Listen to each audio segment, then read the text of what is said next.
Cesar J. Mangay. I'm still in the house because my parent and brothers is working in studying. So, I'm done with washing dishes and fill the water. Then next, I do weights.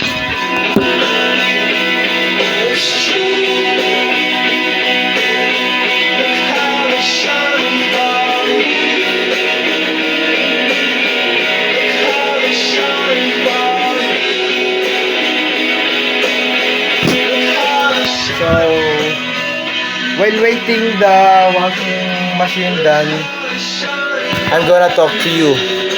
If you think, guys, you don't know why I'm weights and jogging, because my body was need a condition for the regional meet on March 2 to 7.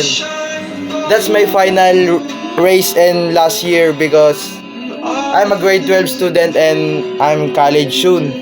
So, I do my best to play palarong pambansa.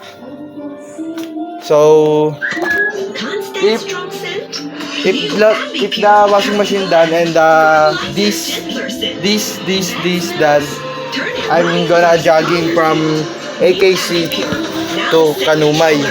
And then, if I'm done jogging, I'm do weights again to feel my body relax and rest.